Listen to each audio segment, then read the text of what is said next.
Good evening mga kuya friends, panibagong vlog, panibagong araw, panibagong vlog tayo ngayon. Dito ako ngayon sa may Pasig River Esplanade. Ito yung trending ngayon sa mga balita. So tayo naman ang pumunta dito mga kakuya friends. So tawag ito. Ang observation ko dito, maganda siya mga kakuya. Dahil pag nandito ka, feel mo yung hindi ka sa Maynila, feel mo yung para sa ibang bansa. Para kang nasa Europe or kaya para kang nasa Venice, Italy. Ayan yung river. At saka in fairness sa mga nag-develop nito, napakaganda dahil yung ilog walang amoy. So dito tayo ngayon, selfie muna tayo, makipagsiksikan tayo mga kuya friends. Ito yung ating bike, bit natin. So yan, selfie muna, picture sama sa mga kababayan natin na nandito. Libo-libong tao yung mga nandito dahil Sunday ngayon mga kakuya. So expect mo talaga na maraming tao. So tayo hindi tayo nakapaggala diyan. Hanggang diyan lang tayo sa unahan. Dahil nga sobrang daming tao, siksikan.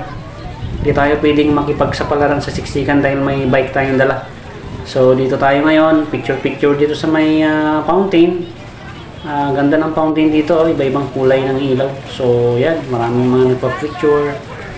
So yan, kitang-kita mo dito yung Intramuros Bridge, kung saan napuntahan din natin yan. Ito yung Golden Bridge, kung makikita nyo, napakaganda. So, enjoy kayo sa ating video mga kakuya. Ito yung ating kapwa cyclist. Tulak-tulak na yung kanyang bike. Tulak-tulak na yung kanyang bike kasi sobrang daming tao, siksikan. Napakaraming tao dito kaya hindi tayo pwedeng magipagsikan dahil tingnan nyo naman mga kuya. Ayan hindi mahulugan ng karayo yung dami ng tao. Siyempre yung mga kababayan natin nasabik na talaga na mamasyal dito, Sunday ngayon walang trabaho, sama mga pamilya nila, nandito sila, dumagsa dito mga kakuya. So sa mga nagtatanong kung saan po ito malapit, kung sa mga nagtanong kung paano pumunta dito, madali lang po hanapin ito. Kung alam nyo po yung Manila Post Office, yung nasunog, sa likod lang po ito mga kakuya. Dali lang hanapin. Pag nakita nyo, pag sumakay kayo ng Maynila, papuntang Luneta, baba kayo ng Nayon Pilipino or kaya Nayon Pilipino, tama ba?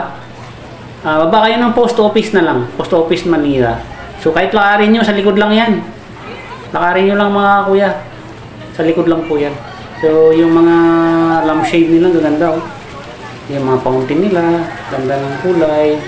Kita mo yung kulay, paiba-iba, yung mga yung statue nila, ganda rin So sobrang ako dito, sobrang natuwa ako dito mga kakuya dahil yun na nga, sa mga hindi mo akalain na itong lugar na ito dating hindi maganda, ngayon dinevelop na, napakaganda na siya sa ngayon, ginawa ng tourist attraction mga kuya friends.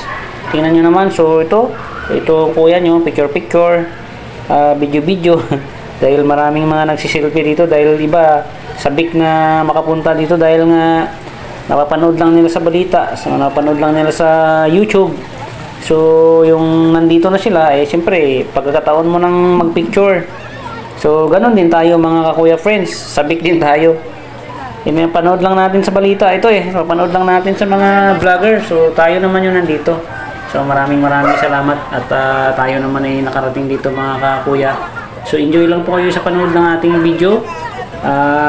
Ginawa ko lang ito voice over na Kakuya Friends dahil maingay talaga, hindi ako makapagsalita dahil wala kang maririnig. So tingnan nyo naman mga Kakuya Friends, oh. Libo-libong tao, tingnan nyo naman, hindi mahulugan ng karayom. Tanaw mo yung Golden Bridge, yung sinasabi nila. Ito naman yung Pasig River, napakalinis, walang kaamoy-amoy talaga. Talagang nakakatuwa. Proud tayong Pilipino na naayos ito dahil siyempre sikat. Para tayong hindi lang tao nito, hindi lang ibang bansa na may mga magandang tanawin, pati din tayo, di siyempre proud tayo. Hindi tayo papatalo sa ganda ng mga tanawin. So tingnan niyo naman yung tubig, oh. Napakalinis, clear na clear. Nagre-reflect itong building na ito, napakaganda. Nagre-reflect itong kulay gold na ilaw, diba? So sa mga gustong pumunta, pwede kayo pumunta dito mga Kakuya. Madali lang hanapin, lalo na kung may service ka, motor. Pag motor na lang kayo kasi kung 4 wheels kayo, sigurado ano kayo sa traffic, sobrang super traffic.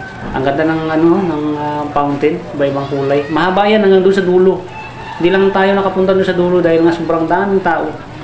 Siksikan. May dala tayong bike kaya hindi tayo pwede makipagsapalaran siksikan. So ang ginawa natin, binidyo na lang natin para at least may pakita ko sa inyo, di ba? Yung mga chandelier light nila, napakaganda. Yan, hindi mo kalain talaga na sa Metro Manila ka. Kalain mo na nasa Europe ka o kaya sa Venice Grand Canal, Italy. Ito yung post office, yan yung sinasabi ko, yan. Likod lang po ito, likod. Yan yung post office na nasunog yung harapan. So, samahan niya ako dito mga Kakuya. Enjoy kayo sa panood ng ating video. Pagpasensyahan nyo na kung medyo magulo yung ating video. Dahil hindi tayo makapag-video na maayos sa sobrang daming tao. Ito yung fountain, no? Tingnan nyo. Napakaganda, di ba? Ayan, no? Nakakatuwa. So, maraming salamat po sa ating pamahalaan na develop nila ito. So, saludo kami sa iyo, Pangulong Marcos. Dahil naayos mo itong Pasig River Esplanades. So enjoy kayo sa panonood. Ito yung fountain, Golden Bridge, yan o, kitang-kita, tanaw, walang daya. Ay, grabe. Sobrang natuwa ako dito. So samahan niyo ako, libutin natin. Try natin kung malibot natin. Ano, tingnan niyo naman, napakaraming tao. Kahit sa sulok ng pasyalan, may tao nakaupo. May taong tumatambay. Yan, post office yan mga Kakuya. O, tinan mo, yan o, di ba? Bandang bungad lang po tayo dahil doon sa dulo, hindi natin mapunta. Ito yung sinasabi kong dulo, yung entrance. Yan o, kita mo naman, di ba? Hindi tayo makadaan dyan. Dahil tignan mo naman yung tao, siksikan. Hindi maulugan ng karayong mga Kakuya. So, maraming salamat. Sa bago pa lang dumating sa aking channel video, paki-click na din yung subscribe button, paki-share na rin mga Kakuya Friends para marami po makapanood ng ating video. So maraming salamat, hanggang sa next vlog natin. Enjoy po sa panonood. Bye bye, ingat po tayong lahat, good luck po sa atin lahat. Uwi na po tayo. Maraming salamat po, good night, bye bye.